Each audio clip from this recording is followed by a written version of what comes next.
Continuing education knows that at the end, students want to graduate, and we can help them do that because we take the time to really listen to their needs and we understand all the different options that are available across the campus for them. We don't take a cookie cutter approach. We realize each student comes with their own story. So whether it's a part-time student looking to complete a degree program or someone just looking for online courses, we're there to connect them to the resources of the university.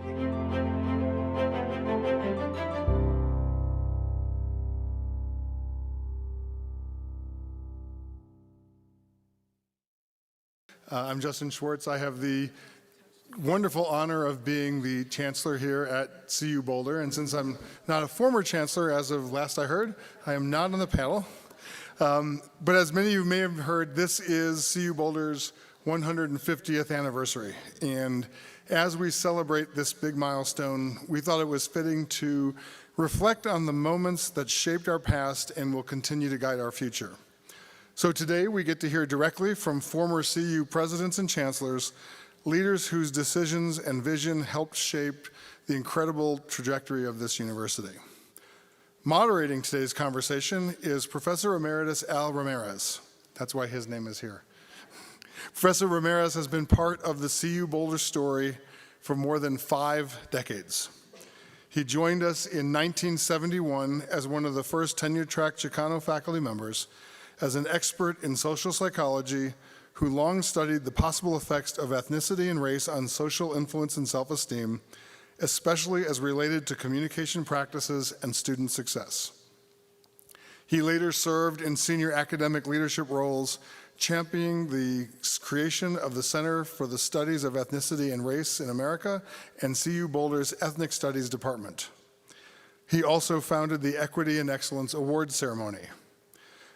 And another important element of his lasting impact was really defined by who he is and happened off campus.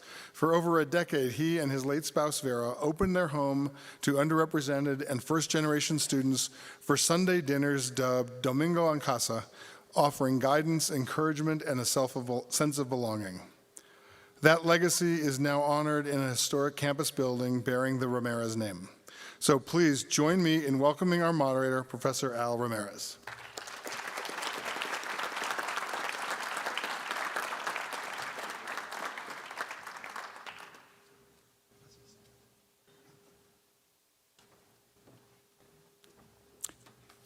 Bienvenidos. My name is Al Ramirez, and I'm very happy to be here, and I'm glad that you are here, and we're going to have an interesting conversation, whether they like it or not. But first of all, I have to read this first page, and I do it gladly, and then after that, we'll get to the questions. So here we are. For recording purposes, today's date is Tuesday, April 14th, 2026. Panel time, 3:30, we're a little bit behind. And the title of the panel, CU Boulder 150, Chancellors and Presidents, Leadership Across Eras. So, I read to you the University of Colorado Boulder's land acknowledgement. The University of Colorado Boulder, Colorado's flagship university, honors and recognizes the many contributions of indigenous peoples in our state. CU Boulder acknowledges that it is located on the traditional territories and ancestral homelands of the Cheyenne, the Arapaho, the Ute, and many other Native American nations. Their forced removal from these territories has caused devastating and lasting impacts. While the University of Colorado Boulder can never undo or rectify the devastation wrought on indigenous peoples, we commit to improving and enhancing engagement with indigenous peoples and issues locally and globally. We will do this by recognizing and amplifying the voices of Indigenous CU Boulder students, staff, and faculty, and their work. Educating, conducting research, supporting student success, and integrating Indigenous knowledge. Consulting, engaging, and working collaboratively with tribal nations to enhance our ability to provide access and culturally sensitive support, and to recruit, retain, and graduate Native American students in a climate that is inclusive and respectful. Thank you again. Welcome, bienvenidos, to CWA and today's discussion. We ask that all our attendees remain respectful throughout the discussion and refrain from interruptions, signs, banners, noisemakers, and other exciting things. I'll put that in. Audible disruptions are not permitted and will result in those responsible being asked to leave the room courteously. I added that in too. Time will be allotted for questions for our in-person audience. We will take your questions via handwritten note cards. Please raise your hand if you have a question, and a producer will give you a note and a pencil. Please print legibly, please, because I have to read it. And then raise your hand when you have a completed card, and a producer will collect and bring it to me. So now, I would like to ask each of the panelists to introduce themselves, and I remind our audience that full speaker bios can be found on the online website. I also want to remind the panelists that we have limited time, and we all love to hear and engage all the wonderful ideas that you have, but we have to be out of here by 5. So I'm hoping that maybe we can keep your response to no more than 2 minutes, all right? It's a challenge. It's a challenge, but Mary, let's start with you, if you'll introduce yourself. You already introduced me, Professor Ramirez. I'm Mary, Mary Frances Berry, and I was here for a short period of time, primarily because the Board of Regents, the chairman, trustees, agreed that Jimmy Carter should let me go to Washington and run all the federal education programs, even though nobody asked me if I wanted to go. But they said you don't. Anyway, I learned a great deal here, and in some of the Q&As, maybe I will be able to comment on what I did learn. And I made some wonderful friends while I was here. And Professor Ramirez was one of the people who was very important, and one of the episodes that happened while I was here, all of which we may begin. But I then, after that, had been a scholar and continued to be one, writing books, doing research, teaching, and I became a political official in the Carter administration, and I remained engaged in public policy, running education, running the Civil Rights Commission, and all sorts of things, and making trouble wherever I could since then. Sandy? Okay. I'm Alexander, but Sandy Bracken, and briefly grew up in Indiana, and my wife and I and family moved from Indiana to Colorado in '82. We both went to small schools in Minnesota, Carleton College, where I went, and St. Olaf College, where my wife Sally went. So CU has become our adopted institution since 1982. And started in higher education teaching American history at a small college in Indiana, Anderson College, and then moved west with an opportunity to join Ball Corporation and work for Ball here in Colorado for 20 years, specifically with Ball Aerospace. During that time, served on the Colorado Commission on Higher Ed, which brought me close to each of the public institutions and their governing boards. and was asked to serve as president in 2000 between the terms of John Buechner and Betsy Hoffman. Following a short term, returned at CU Denver, heading the entrepreneurial school there, the Bard Center, and then back here to serve as the head of the endowed chair in leadership, named for Quig and Virginia Newton. Okay.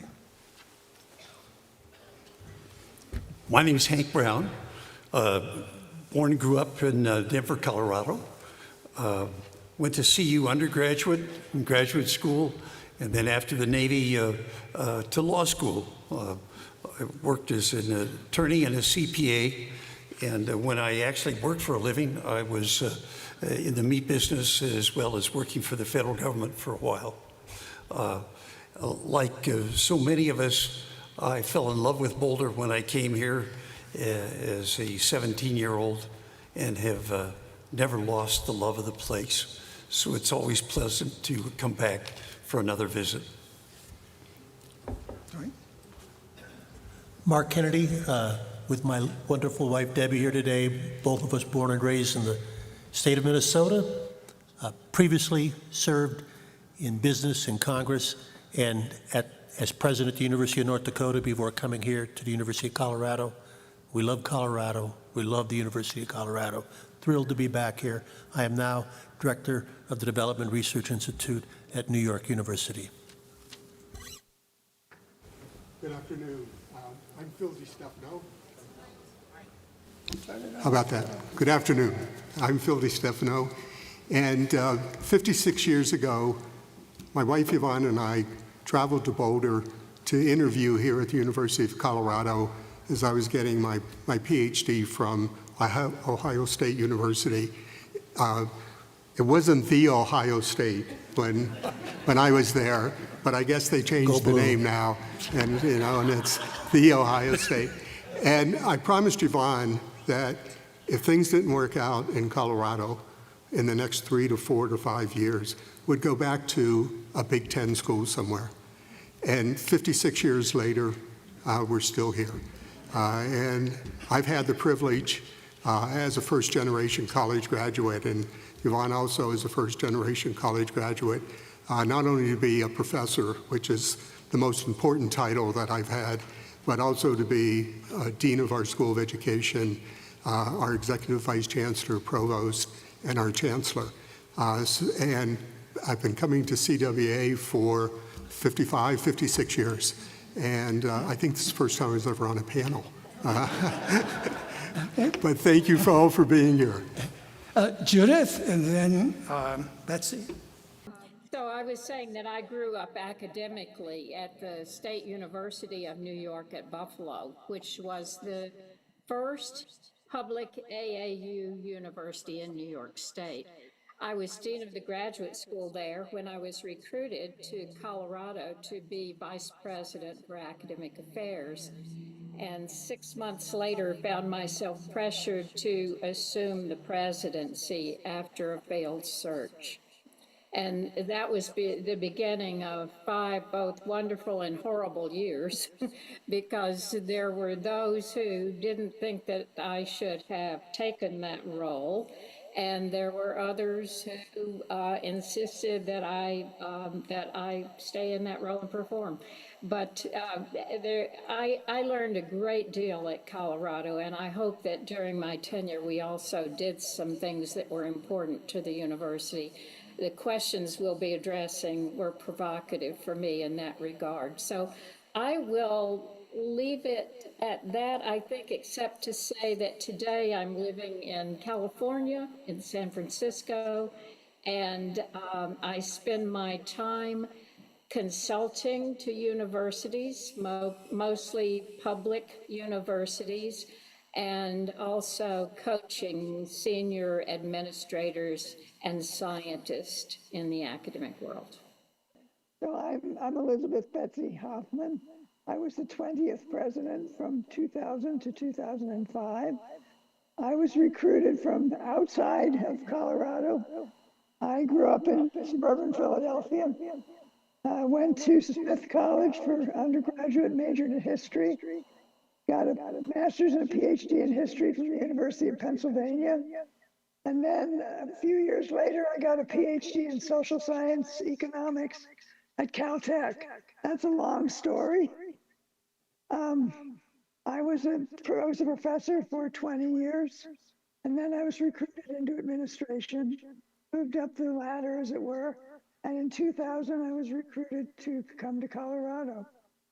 And it was 5 of the most wonderful, and as Judith said, a few months of not so wonderful time.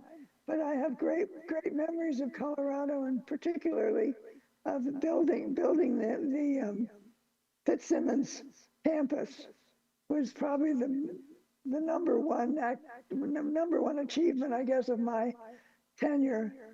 And after 5 years, I stepped down, and then I came back to Iowa State, where I'd been a dean. I was provost at Iowa State for another 5 years, and then I was a professor again for 12, 13 years, I guess. No, it was about 13 years. And in 2005, I retired, and I've been actually writing novels since then, and having a wonderful time. But at the same time, the reason I wanted to be on Zoom is because I have Parkinson's, and it's very difficult to travel. And I see that Judith decided to come along with me on Zoom. I'm glad to have another one of us. But I'm very pleased to be here. I think this is an exciting panel. Thank you. Well, thank you. All right. You ready for the first question? And I'll do it in the chronological order that you served in answering the question. But here it is to all of you. When you first arrived on campus, what was your understanding of CU's history, of CU's mission? And what did you see as being the most important first steps in honoring that history and in furthering that mission? Mary, go get it. Well, the first thing I would say is that when I came here, I was very young, actually, and I'd been at the University of Michigan, where I went to graduate school for PhD in history, legal history, and went to law school and finished law school. And I also had been very active in the anti-Vietnam War movement. And I also had lied my way into becoming a war correspondent and had gone to Vietnam and wrote stories and saw the battles and the trauma and all the rest of it. I'd had those experiences.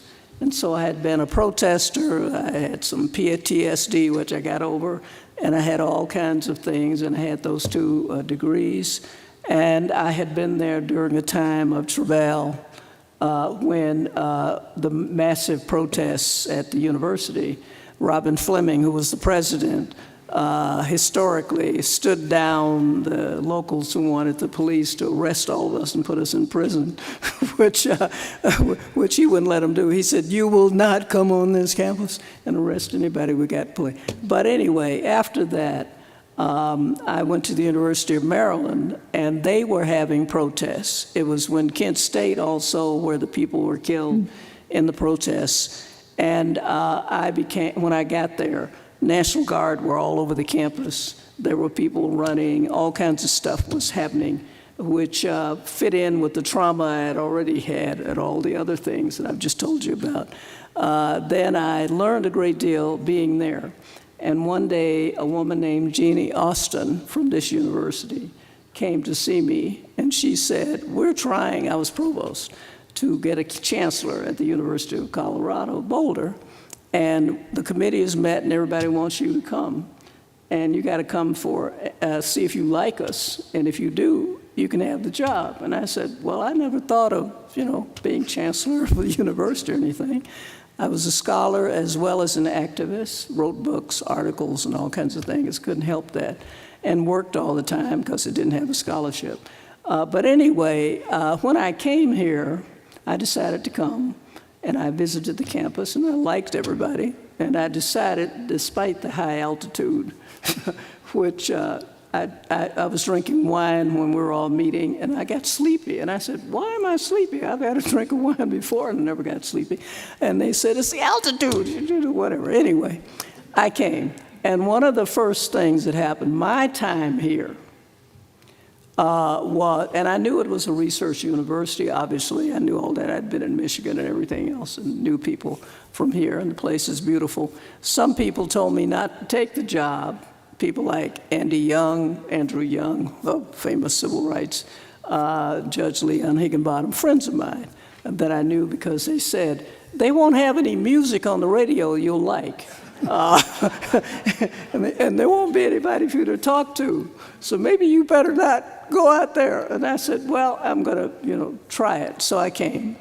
And the interesting thing to me was that there were protests going on here.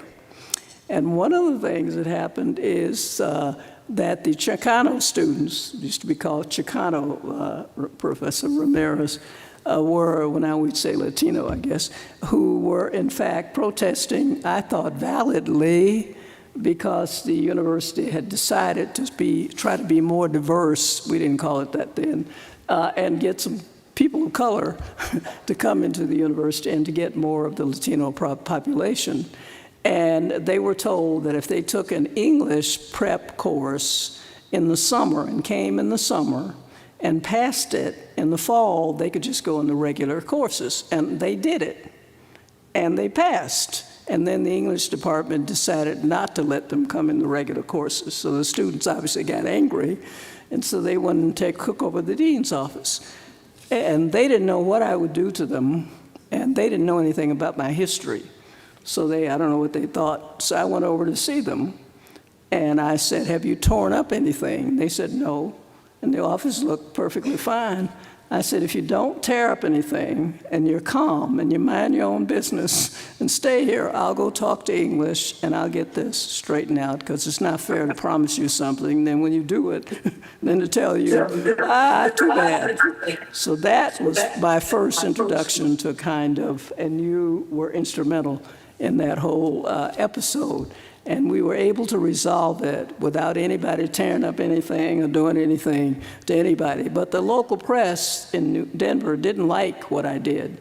They wrote stories about how I should have had all the students arrested and how I was soft on student protest and why was I didn't care what they said. And so that was my first. The second one was when some other students were protesting something.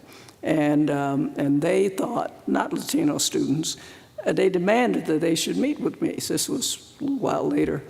And they thought I wouldn't come and meet with them. I don't know why they thought that. So I said, where are you? I'll come down. And I went to Student Center and met with them. And they said, we thought we were going to have to beg for you to come. And I told them, I've been in so many protests. I've taken over presidents' offices. I've done all kinds of things. We resolved that.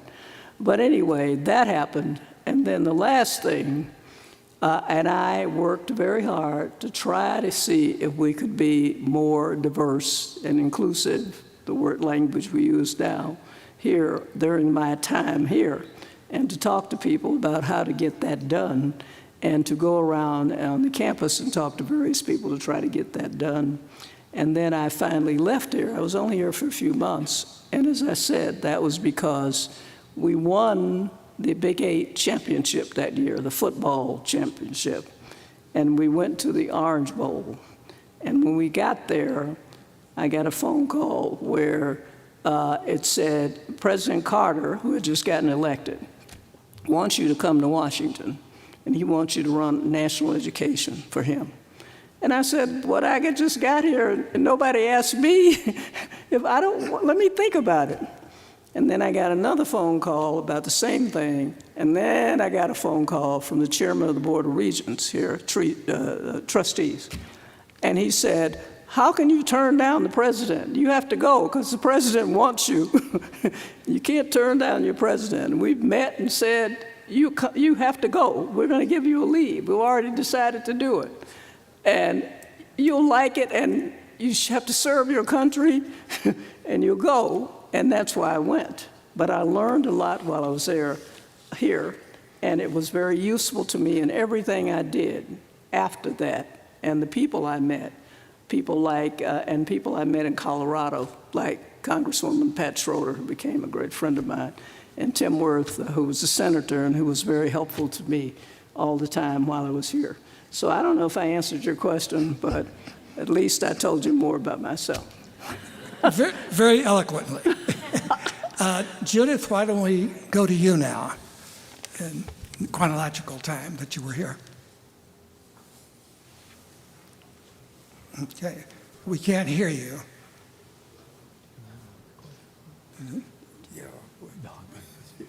I hate it. We saw when we came here. What was the question, Al? Oh, I'm sorry. I forgot. I did too. I'll go back to you. When you first arrived on campus, what was your understanding of CU's history and mission, and how did you see your place in working toward that knowing that history and working toward that mission? Yes, I think I was probably not as impressed with the history as I should have been, because when I look back on my tenure as president, I think I didn't fully understand the history. I was very much, as I came here, in touch with what I was told were challenges facing the university. And so I dug in on a lot of those.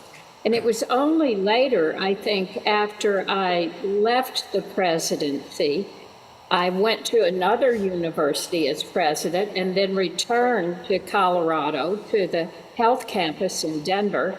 And I worked with the School of Public Health and served as dean there for a short term as interim. And I began really digging in and thinking more about the university's history and thinking a little bit differently about how we should incorporate that history as we moved forward.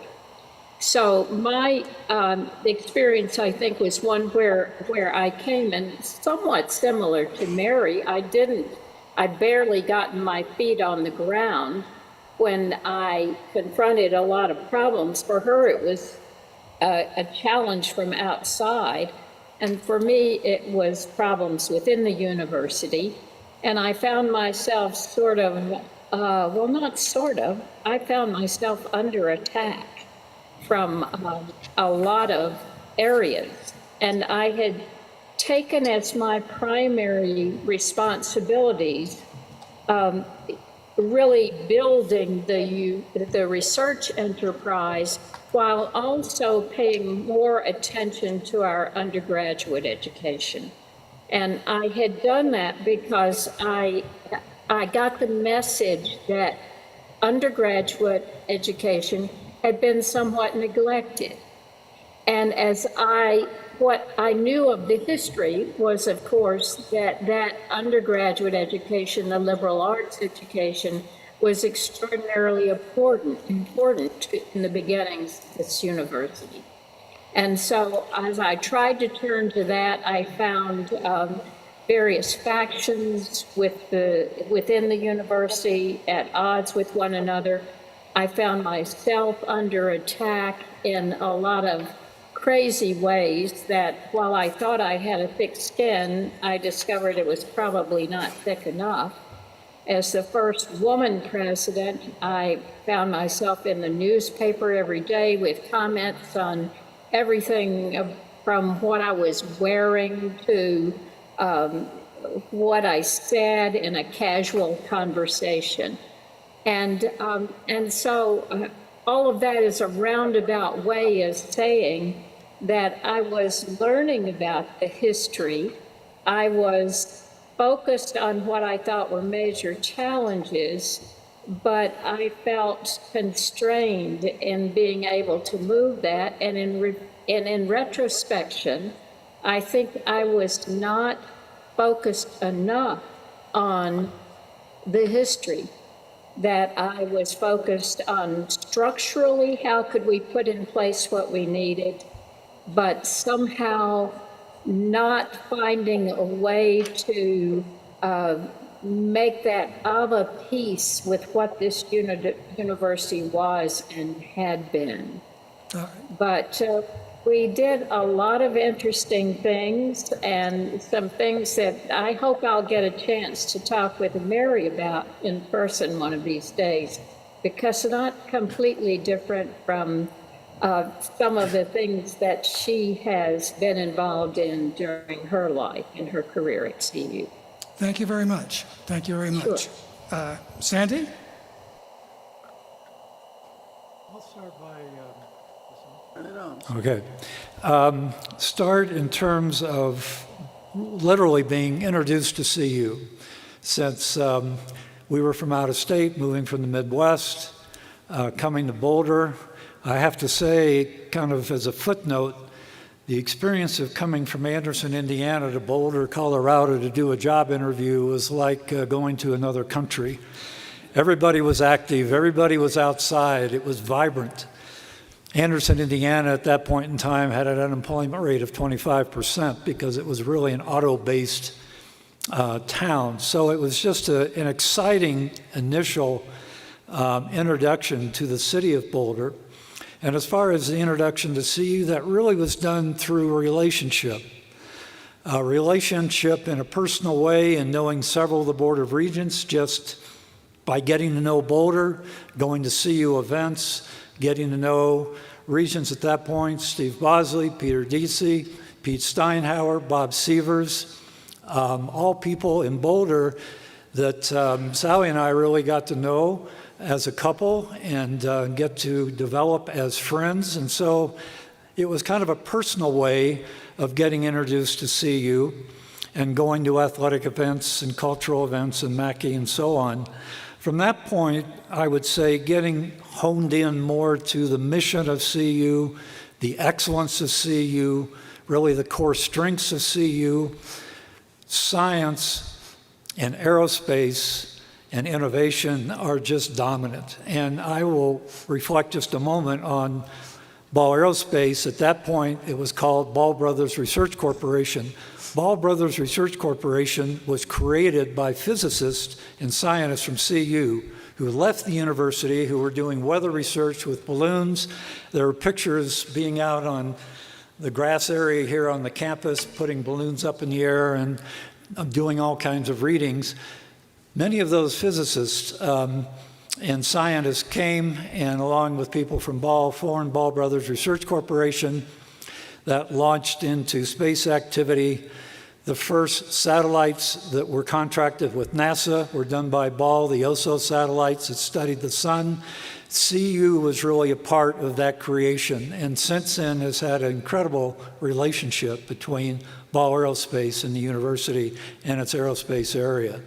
So the mission, strong science, strong innovation, strong technology, and for me, just quickly, and it was quick in terms of my term, building on what was John Buechner's term as president of the university. He had a good focus on public-private relationship and building partnerships with the community statewide and beyond.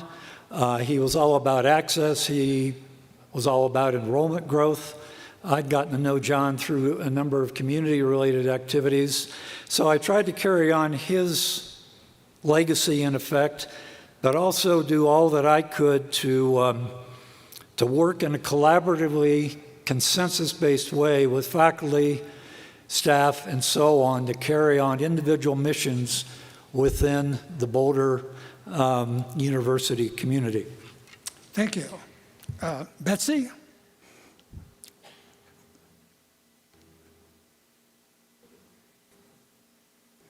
I had muted myself to help with the I'm sorry. It's echoing. My voice is echoing. Okay, I'm going to try to ignore it. I want to second what Sandy has had to say about the importance of the research and space science and physics, and that was one of the things that drew me to Boulder. But unlike Judith, I had done a lot of research on the history. In fact, Judith and I had some long talks about the history, but I had done a lot of research on the history, and I was both impressed and scared by the history. I was very impressed with George Norland, for example, who stood up to the Ku Klux Klan in the 1920s. Reading the Norland Charge at graduation was one of the great highlights of being president of CU. And then Quig Newton, who stood up to the regents, who basically told him that the communists were taking over the faculty. And the fact that he stood up to them was really important to me. So and people like Dalton Trumbull, for example. So I had this vision of CU as a place that had a wonderful science background, but also had really stood up for the rights of faculty and students, which was something that I cared deeply about. And so I was reluctant to come, but the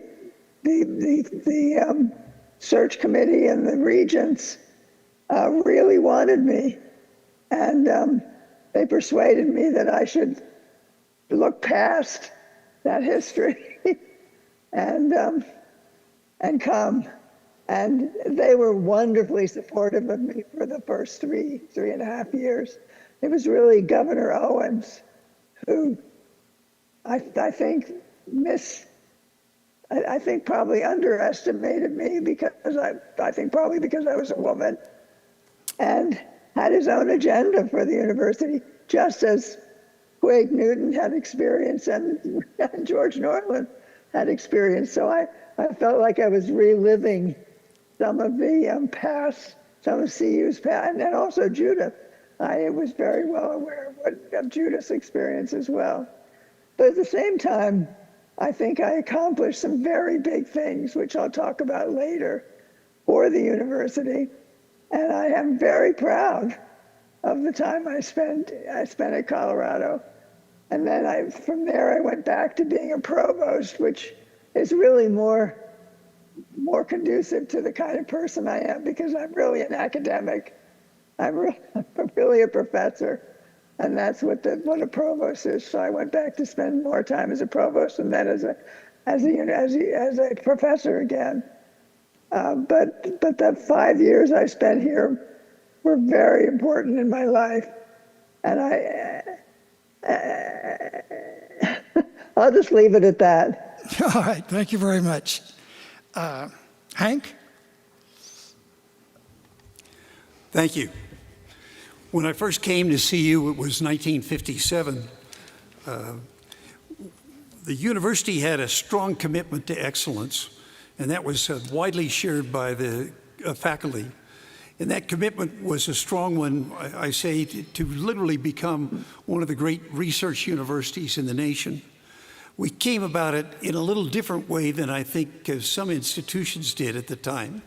CU had an admission standard that would be probably less than the Ivy League schools at that point, but it had a different way of enforcing it. And that was to flunk out half of the class your freshman year. And that's not just a story, that's the actual truth.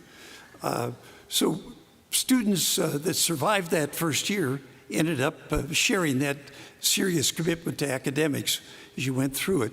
One of the individuals I think that we owe great credit to is President Quig Newton, who was president for a 5-year period at that start of it. And I say he was an important part of it because he was the one, as I understand it, that played a key role in developing the relationship with NCAR. And as I think all of you know, 5 of our Nobel laureates had faculty appointments both at NCAR and at the University of Colorado. And they set a standard, I think, for our drive for excellence. We don't flunk out 50% of the class these days in their first year, although I think if the architectural school had their way, they would make it 100% the first year. But we have achieved a parity of the finest universities in the nation in many of the subjects of hard science. And we have a number of departments that match or exceed any country, any university in the nation in their excellence. And I suspect with the fine leadership that we have now, that commitment to excellence is going to continue.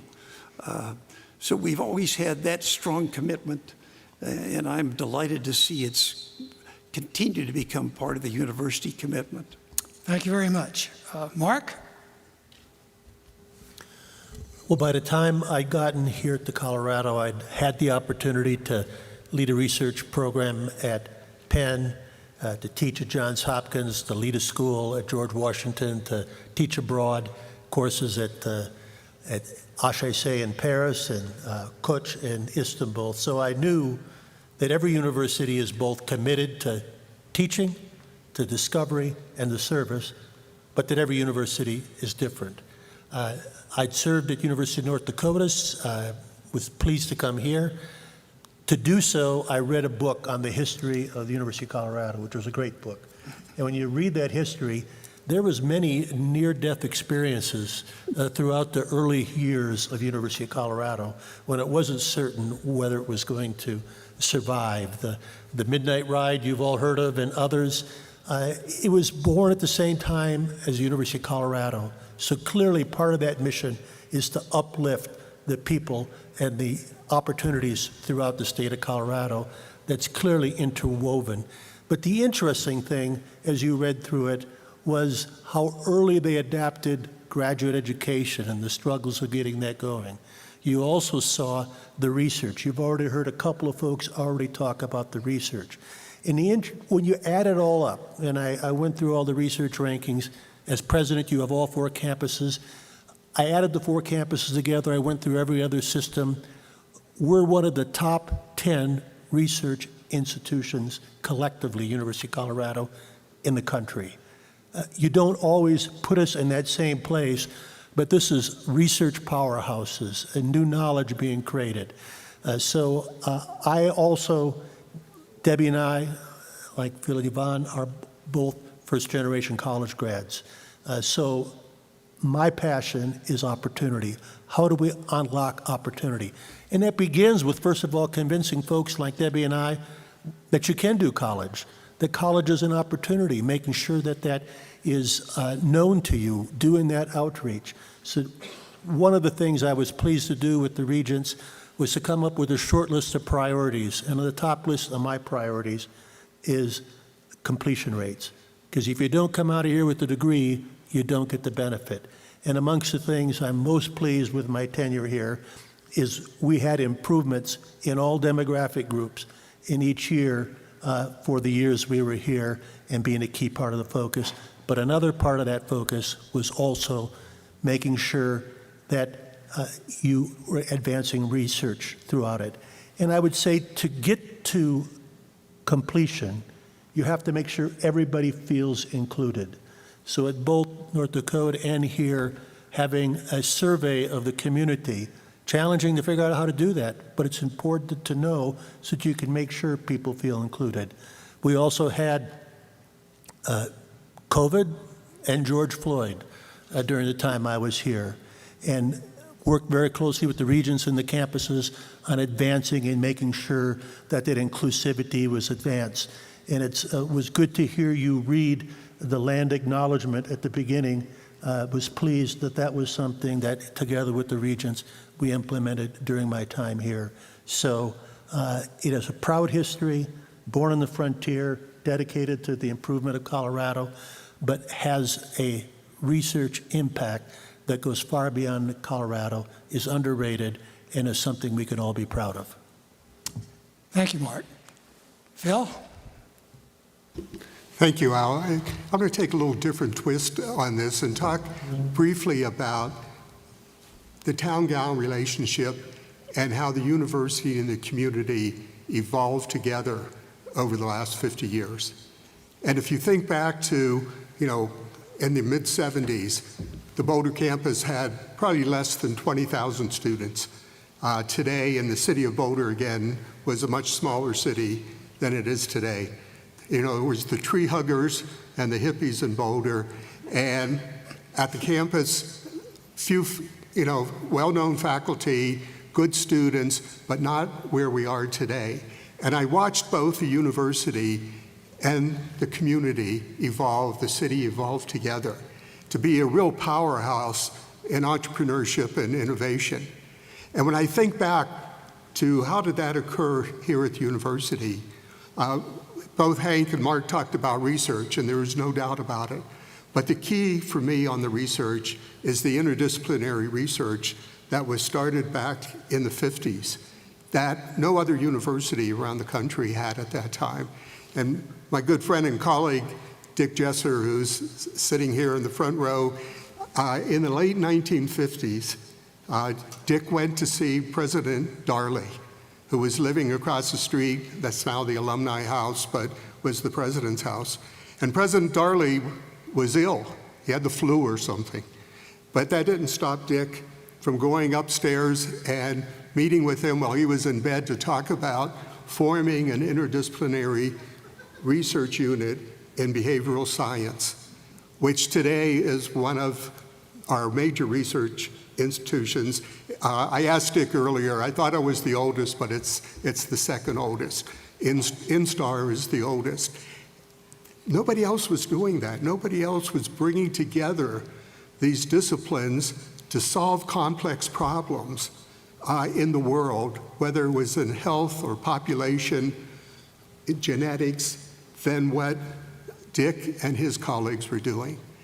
And one of my, I think, great successes as a chancellor was getting a new research institute on this campus, the Renee Crown Research Institute in Mental Health and Wellness.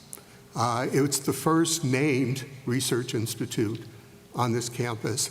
And the research going on there today is helping young children, adolescents, college-age students, and adults with mental health and illnesses. And when I look back, it all started back in the 50s with the interdisciplinary research that was going on with Instar, with behavioral science, that grew to so many other research, 16 research institutes on the campus, and the most recent with Crown Institute. So that's what has made Boulder, the University of Colorado Boulder, so prestigious. But the city evolved with us. Today, when you think about Boulder, people compare it to there's Cambridge, there's Palo Alto, there's Boulder, Colorado, and the startup companies, the entrepreneurship that's going on. We did that together. I would say that we have one of the best town-gown relationships in the country because of the university and the city being so entrepreneurial and innovative. Thank you, Phil. Before we proceed, do we have any cards from the audience? No, okay, all right. Go.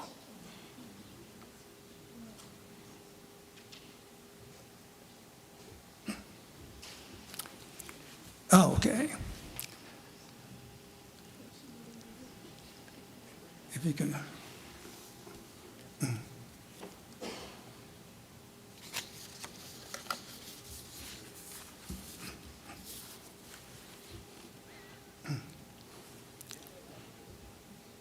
Okay. May I have them?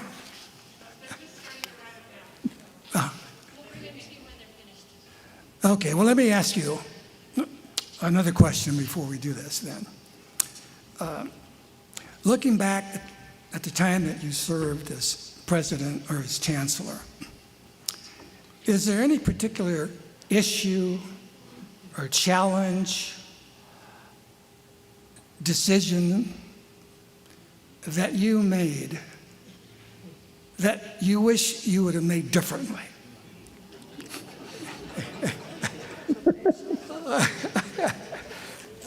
And that you learned from. And that you learned from. I don't know. Who are you asking? Well, we'll go in the same order. Oh, the same one. Is this on? I don't know. I can't think. I was going to say one thing that I thought the university missed, and I hope that they did better. But I'll tell you this one. One of the other criticisms I had, I was really big on trying to make the university, my plan was to try to make it more inclusive of community. And I realized how few African American and black students there were here.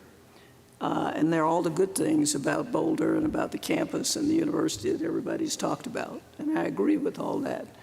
But I think that now we have more barriers to trying to do something like that because of the politics, the way it has shifted. An opportunity was missed in all those years, in my view, looking at the numbers, to do something. I know we have football and we have Deion Sanders, and I understand that.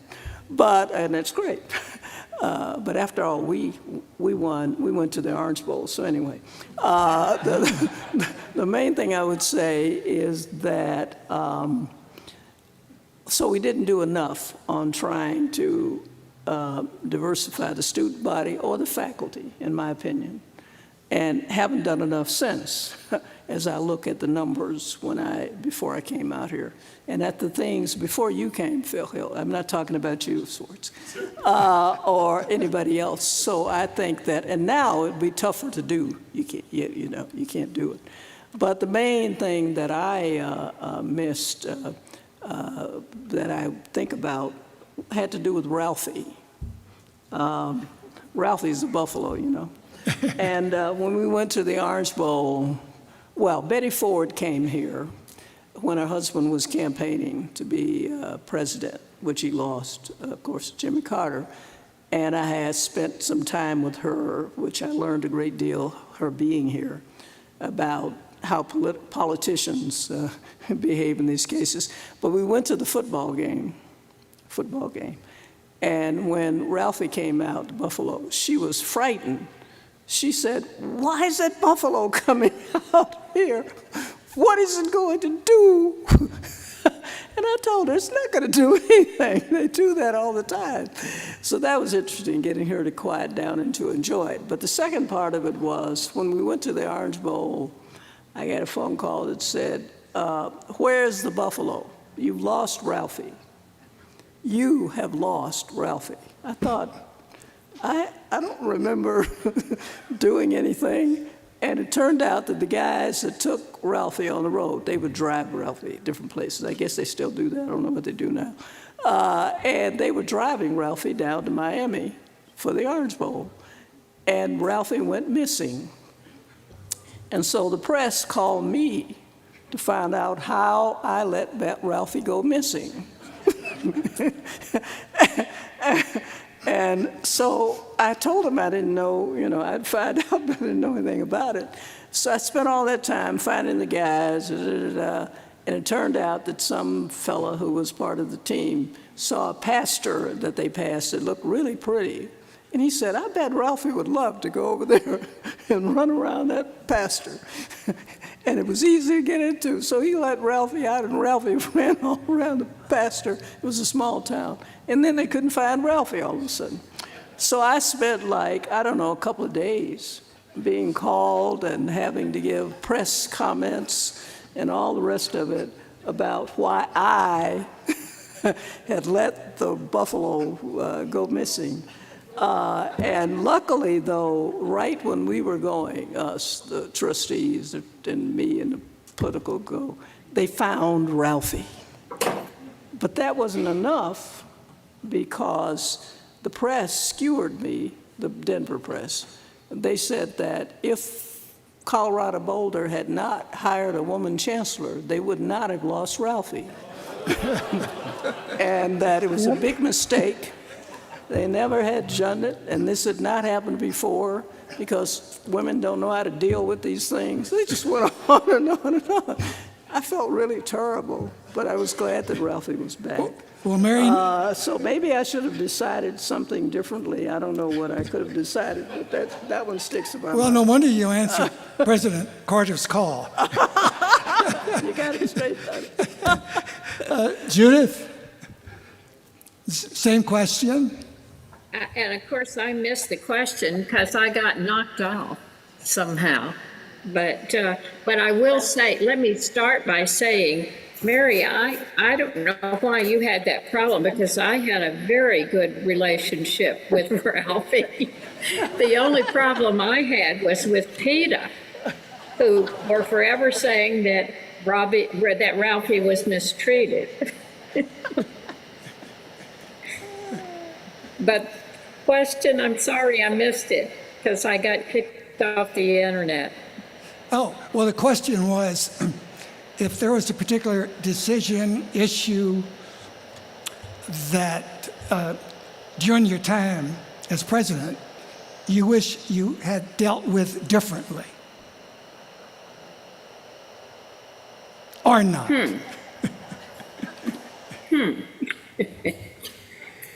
There were a number of questions that mostly had to do with issues of academic freedom.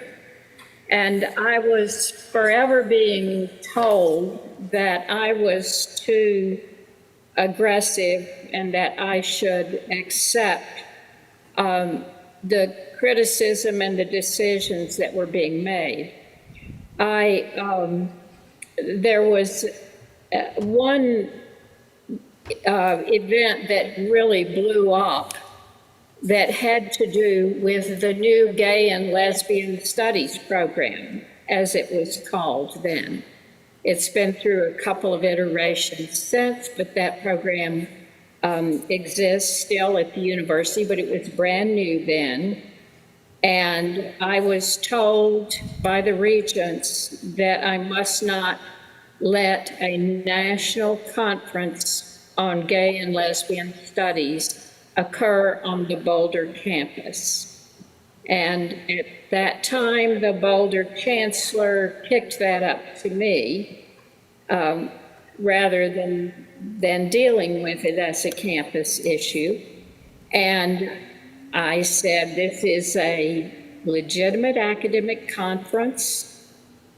We should host this conference. That's what universities do. And it became a huge issue in the press. And the press, in fact, members of the press got involved in manipulating what was going on and carrying stories back and forth. And I will tell you simply that it was the first time in my life that I had been told by police security authorities that I must wear a bulletproof vest, because when I went to welcome the conference, which they had asked for, and I certainly agreed to, I was told that there had been credible threats on my life, and so I would be escorted by campus police, and I must wear a bulletproof vest. I did that, and I'll remember all my life standing on that stage thinking, okay, my heart is protected, but what about my head? And we got through that. I was not shot, but the reaction to it was incredible. They literally shut down the telephones at the university. There were over 600 written letters saying the most abusive and vulgar things you can imagine to me about having welcomed this group. And the fallout was just tremendous. And I think you ask what mistakes I made. I think the mistake that I made was that, and it's probably a mistake that I made all too often, because I wasn't afraid of conflict and I would engage the issues that came up, when I probably should often have left them to the communications staff or to someone else. And so when I said to a member of the press, yes, I will address the group, but this is not a keynote address as you printed. That's something that someone in that academic field will do. That member of the press then ran to the organizer of the conference and said that I was backing out of welcoming the conference. And I began engaging with the press, and it was a mistake. I think if we had simply walked through that, taking our roles, in my case as the academic leader, and welcome that group and helped things to go through, I don't think it would have made the Board of Regents members who did not want that group on campus feel any better about me, but it was a stand that had to be taken. But did I manage all the constituencies in the best way possible? No, I did not, and I wish I had done that somewhat differently. I don't regret that I went there, that I welcomed the group. I'm tremendously glad, and when I see how that area of studies has grown, I'm grateful that I had a part in making that happen. Thank you. Let me tell you that the Department of Ethnic Studies is still here, and it is only 1 out of 4 universities in this country that offers a PhD in ethnic studies. So thank you. Yeah. Thank you. Betsy?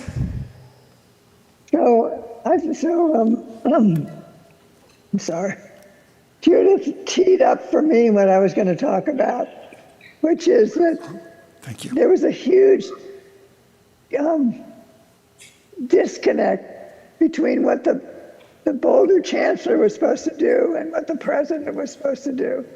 It was very clear to me when the moment I stepped into the job, the fact that my office was on campus, I was in the house that the Chancellor should have been in. I was representing the university to the AAU. I was holding all the parties before the football game, even though the football team didn't report to me. It was all the confusion between the role of the President and the role of the Chancellor had not been worked out. And it was, as I said, it was clear to me. And 4 years later, I was able to start the process of moving the President's office to Denver, where it is now, where it should be, and had the Chancellor move into the Chancellor's, what had been the President's house and the President's office. But that for 4 years, as Judith pointed out, the press blamed me for things that happened on the Boulder campus. And they seemed to have no understanding that there was a separate chancellor. And why should they? Because the President was so visible on campus when there were 4 campuses. So I wish I had started that process right away, but there was so much else on my plate right away that I put that off, to my peril and to the university's peril. And Bessie, I want to interject that when I was president, I had put together a white paper for the Board of Regents saying that what you finally got started was exactly what we should do. And they nobody told me. Yes, they rejected it out of hand. Didn't want to hear about it. No, they like to have the President on the Boulder campus. And by the way, when I was president, the athletics program reported to me. Well, at least you have crazy. responsibility. Thank you, Betsy. Thank you very much.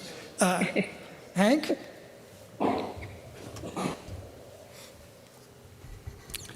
There's so many things looking backwards that you wish you'd done and gotten done, but a couple things come to mind very quickly.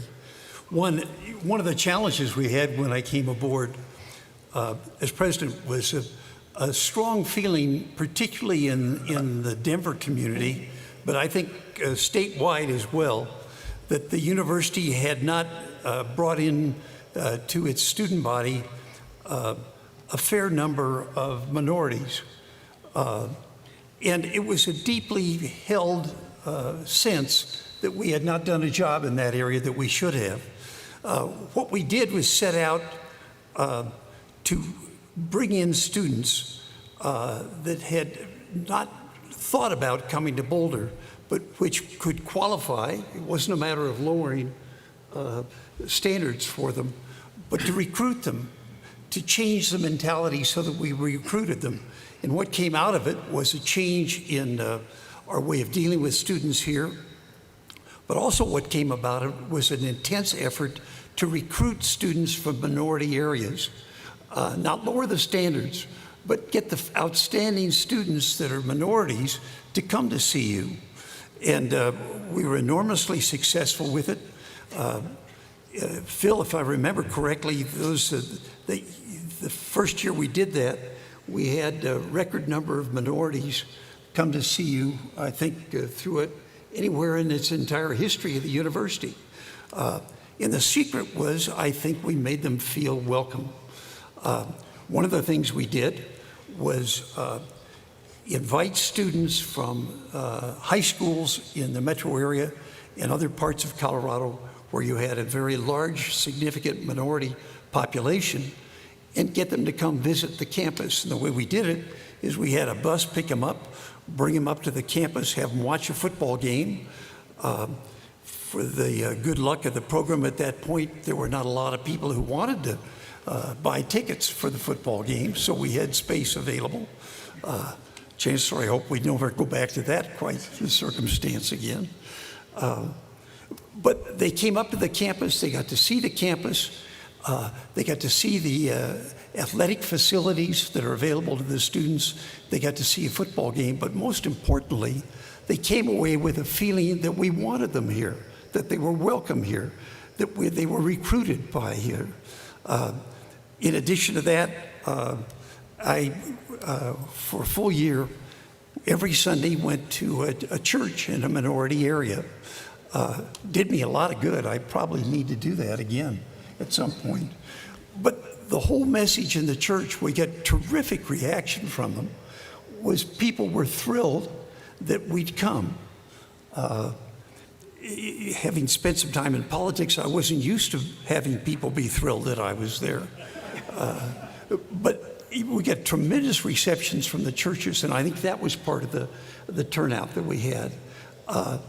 So I think the regret is that we didn't do more to change the way we think about students that come to the campus. Part of our challenge is simply sorting students out because our standards have become so high.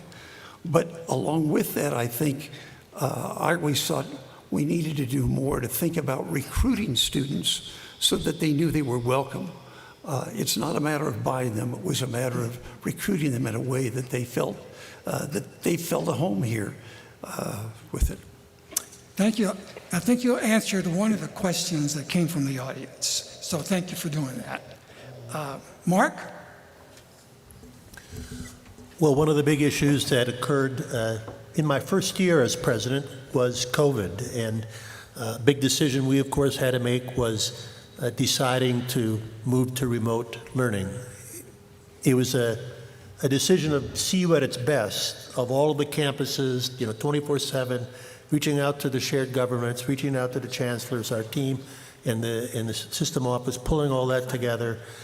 And then the role that CU plays in the state, they really take the lead from us. So I got up early in the morning to call out to each one of the other university presidents to say, at noon, CU is going to be announcing that we're going remote, and they all say, why? You don't have any cases? So we have cases, we just don't know about them yet. We didn't have any cases. The day after we closed, we had our first case. Called the governor's office. So that was great. And if you think about the way that the campuses and the teams tried to figure out how we could carry on as best as we could, given COVID. Teaching remotely, delivering that on that mission of teaching and discovery, we did some phenomenal things. From outreach to the donors, came up with creative ways of having wine and cheese remotely. If you think about the outreach, hired Tony Salazar and others to an outreach. But if I were to look back on the one way we didn't fully offset the effects of COVID, we did regularly meet to the extent we could virtually with the shared governance group virtually. But I had found it important to sit down with groups of faculty and just get 6 or 8 of them together and have lunch and understand each of their research priorities and get to know the faculty. Phil was nice enough to do one of those lunches with us right when we got here. But COVID came and that didn't happen. And so if there's one thing I regret, it was having more of that individual outreach that COVID, maybe we could have come up with some creative way of offsetting that and put a little extra energy into that. Thank you, Mark. Phil? So there were a few things during my career here that were at some volatile times. And Betsy, you gave me the opportunity to be the interim chancellor back in 2005 when we were dealing with athletic issues. And our chancellor resigned, and Betsy asked me to fill in and be the interim chancellor. And that was on a Thursday, and it had to go to the Board of Regents at the time, and there was a meeting Thursday night, and the board approved it that I was the interim chancellor. And then the next day, we got a call from the governor's office, and Betsy, I'm sure you'll remember this, that one of our faculty members had written a paper that was online, and someone discovered it back in New York about 9/11 and why the individuals who died there should have died there because of being capitalist and so on and so forth. The governor called Betsy, the governor called me, Representative Beaupre called us.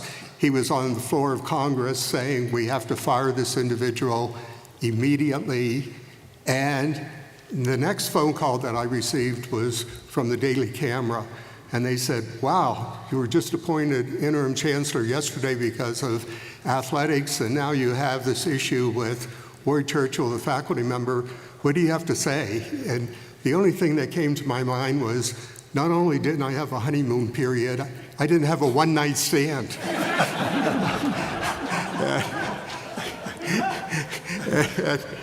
And we started to work on it with Professor Churchill. Steve, was a member of the Board of Regents. Steve, were you also a member of the Board of Regents, and worked with the president, with Betsy, and then with Hank. And people wanted this individual fired immediately, and you can't do that. His speech is protected. But what we did, and I was very proud of the faculty because it was the faculty who came together to have a number of committees to look at the professor's writings and came up that there was research misconduct, plagiarism, fabrication, falsification. And it took us, we were able to end up firing the professor, which we did.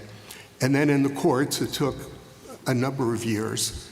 But because he won in one court, and he received $1 or something like that, but they upheld the firing of a tenured faculty member. And that's always difficult to do on any campus for any president or chancellor to do. But we did that, and there were problems throughout. Because we were dealing with our internal constituents, our faculty, staff, and students, but we were also dealing with our community and with the legislature and with our congressional delegation. So, we made mistakes. There's no doubt about it. We made mistakes as we went through, but it worked out and followed the right process for research misconduct on the campus. And again, shortly thereafter, my comment about a one-night stand, not that I had one, Yvonne, but I had to go to New York and meet with our alumni association. And that had to be the toughest meeting that I've ever had. Because when I walked in, they all stood up. They were all very angry, and they wanted to know what I was doing and why wasn't I firing Professor immediately. And these were some of our greatest alumni. So, you know, it was a difficult time.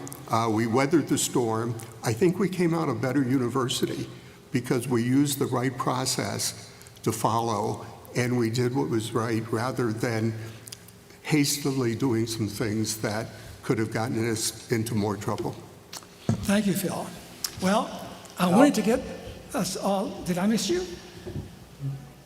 The short term. Okay. I do have a couple comments to make, and one comment is the short term does have some positive aspects to it. There were no crises. And so really it was a full honeymoon, par excellence, Phil, for me. And higher ed was in great shape at that time. From a budget standpoint, the general fund was, of the legislature was still funding CU at a 25% percentage of funding that came to the Boulder campus. And so now it's under 5%. So funding was good, research was good. I would say my most touchy challenge was dealing with every dean that was racing into the office with a checklist of funding priorities that they wanted to do as quickly as possible.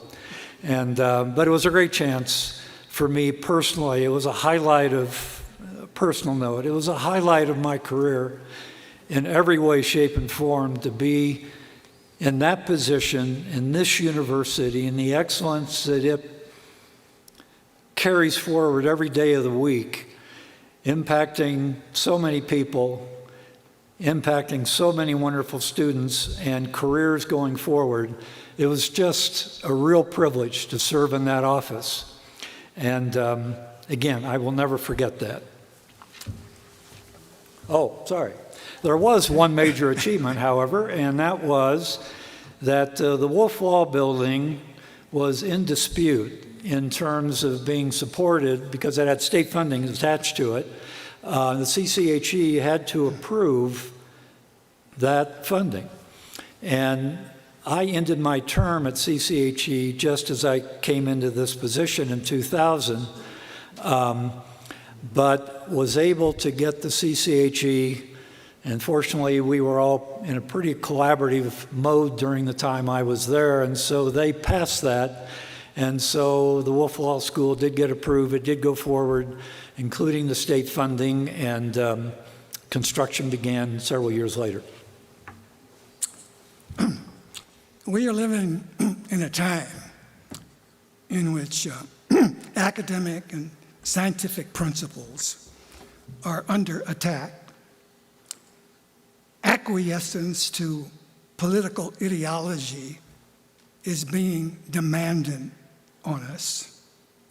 And the value of higher education is being questioned. Yet, it is also a time of tremendous opportunity for all of us in higher education, a time of significant advancement and contribution to what a university does best: teaching, research, and public service. In this time of crisis and hope, I would like for you to address briefly what you consider to be the most important issue, challenge, or opportunity which you feel is especially important for higher education today. What would be your advice to President Salomon, to Chancellor Schwartz, and the other chancellors of the CU system if they were seeking your advice on this particular issue, concern, or challenge? You don't have to solve it, but just tell them what would be your advice. Mary, what is What is the most important challenge, opportunity, issue that higher education is facing today from your perspective? Well, the most important overall issue is trying to do the right thing in a time when doing the right thing is often challenged. It's hard to keep doing the right thing. You know, it doesn't mean what's popular. It doesn't mean, well, you won't get criticized. It doesn't mean a whole lot of things. I learned this in my life. But trying to, once you analyze everything, do the right thing. First of all, in higher education, what families and parents more than anything else, if they're going to pay for somebody's education, their children, is that somehow there's going to be a payoff. And so when you articulate what a university is going to do in terms of admissions and what your role is, there's got to be some kind of payoff, either implied or aggressively defined. Otherwise, nobody in this period that we're living through is going to want to come to your university and spend some money for their children to come. A lot of it has to do with understanding that part of it is educating students, promising an education, which does that, but at the same time, and pays attention to the changes in education, whether it's things like AI and all the other stuff that people have to deal with, but understanding that the values, knowing how to think, knowing how to honestly accept keeping what is important in terms of thinking and analyzing, which you learn not just in the sciences, but in the humanities, for example, and to some extent in social science, and figuring out a way to put together those things so that they can be sustained in your college, university, or whatever it is, even though there are attacks where people I've been places where they've closed all the humanities. We at Penn have had discussions about whether some things ought to be consolidated, or maybe we don't need to learn, well, we do. Everybody rejects that when somebody does it. But I think trying to maintain what higher education is supposed to be, when somebody says, don't discuss Plato, don't mention Aristotle, don't mention this, no matter what you're teaching, don't talk about it. Something may happen to you. Taking risks and being prepared to explain what they are. The second one is money, finances. Because if you don't have the money, all the great research that we talked about, and that you're a great research university, and if you can't fund the research, then in fact you're not going to have a generation of trained researchers, and you're not going to have things that are important to society that exist. And there are some people who give money to universities who do it because they have a lot of it and they don't really care where it fits with what's going on now. Mackenzie Scott, for example, she gives a lot of money, billions of dollars to, and what she says is that she feels better when she gives it. I feel better when I give the little bit I give. I just feel better.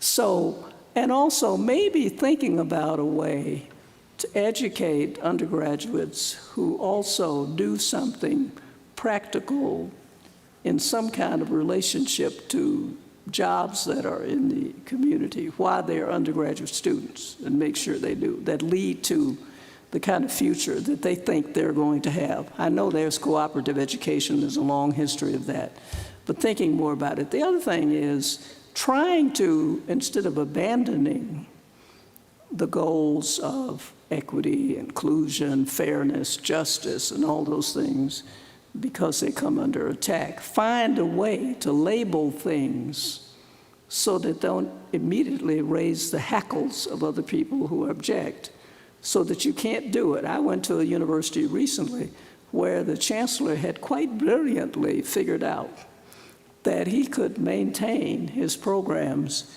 having to do with learning about different peoples, whether it was black folks, whether it was Africana, whether it was Latinos, whatever it was.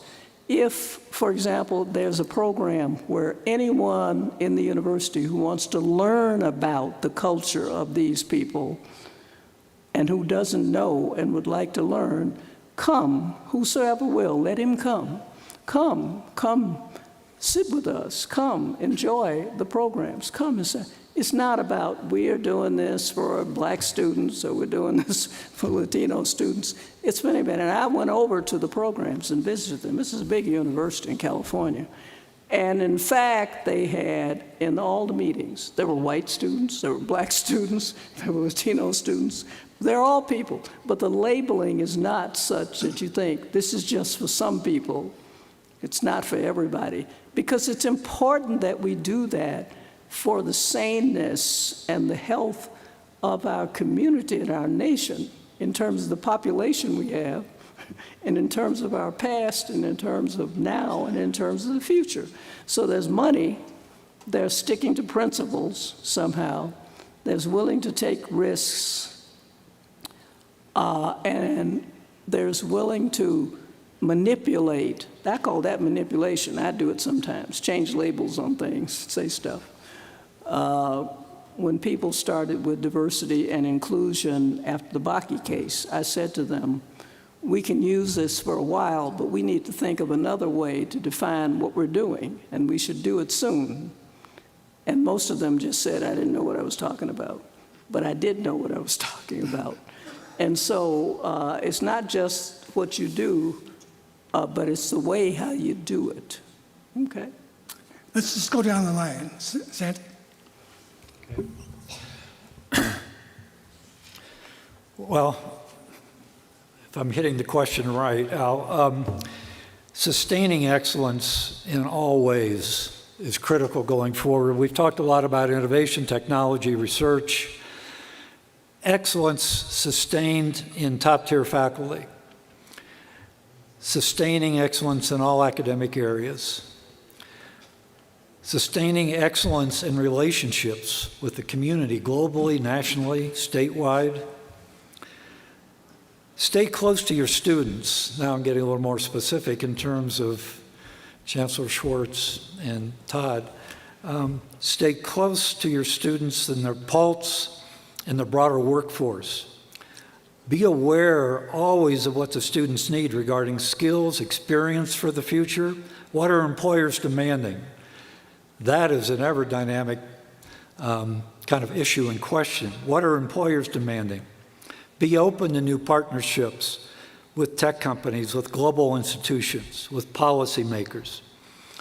And as far as leadership, let me segue a bit, but in terms of leadership skill, to me, the two types of leadership that are critical for a university is a leader that is transformational and has a vision, that has a purpose, that transforms this university going forward in ensuring that excellence, and also is a leader with empathy. Empathy with all constituent groups, a leader who can collaborate and build collaboration, build consensus with faculty and staff, having empathy and having humility. There can never be too much of that quality, I don't think. Thank you. Hank? You ask a very pertinent question in front of a group of people that all love higher education. Part of what we have to do is talk to people who don't necessarily love us. But here are a couple thoughts that come to mind. I've been president of 3 institutions. At each one, we were able to make major reductions in administrative cost. And frankly, if you ask people who are not among a group of us who love higher education, they would tell you we need to be a lot more productive. A lot more productive in the way we administer the product and the way we deliver the education. bottom line is, I think we also need to be thinking much more about our customers. That's not a way we normally think of in higher education. We think of excellence. We think of the joy that comes from having an educated voter pool. But we are in a circumstance where a large portion of America has a lower view of higher education than they have had in the last 50 to 60 years. That's not our fault, necessarily all our fault in higher education, but we face a difficult circumstance to have a governor who frankly tells you want less money spent on higher education, to have a legislature that spends less money on higher education than it did in the past, are warning signals from us. And I think it calls on all of us to think through dramatically ways we can convince the people who support us to realize that we're more productive, we're more creative, and we're more tuned to the needs of their community than we have been in the past. It's a painful message, but I think it's one that we have to begin to look at. I regret to inform you that I have just been told we're out of time. We're out of time, so I apologize to Mort, to Phil, to Judith, and to Betsy. But in closing, let me thank all of you. Let me thank the audience.